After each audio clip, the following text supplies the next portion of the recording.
అందరికీ నమస్కారం అండి. ఇవాళ నేను ఒక మంచి పవర్‌ఫుల్ రెమెడీ అయితే చూపిస్తున్నాను. అదేంటంటే నరదిష్టి పోవడానికి, అలాగే నెగెటివ్ ఎనర్జీ పోవడానికి, పాజిటివ్ ఎనర్జీ మనకు రావడానికి, ఇది ఇంట్లో వాళ్ళకి, అలాగే ఇంటికి అన్నిటికీ కూడా చాలా పనికొస్తుందండి.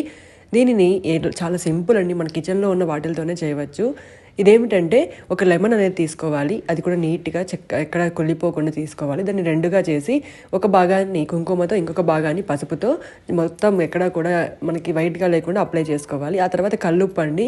ఈ రాళ్ళుప్పుని దైవ ఆకర్షణ అంటాము. అలాగే లక్ష్మీదేవికి ఇష్టము అని కూడా అంటాం కదా! కాబట్టి 2 ప్రమిదలు లేదా చిన్న చిన్న ప్లేట్స్‌లో తీసుకొని ఇలా కల్లుప్పుననేది నింపుకోవాలి. దాని తర్వాత ఒక్కొక్క దానిని, ఒక్కొక్క చెక్కని ఒక్కొక్క దానిపైన ప్రమిద పైన పెట్టి ఇంటికి ఇరువైపులా అనేది పెట్టాలి. మన ఎడమవైపు పసుపు, కుడివైపు కుంకుమ అయితే పెట్టాలి. ఇలా చేయటం వల్ల మన ఇంట్లో ఉన్న నెగెటివ్ ఎనర్జీ పోతుంది. అలాగే మంచి కూడా జరుగుతుంది. లైక్ చేయండి, షేర్ చేయండి, అలాగే సబ్స్క్రైబ్ చేయడం మాత్రం మర్చిపోకండి.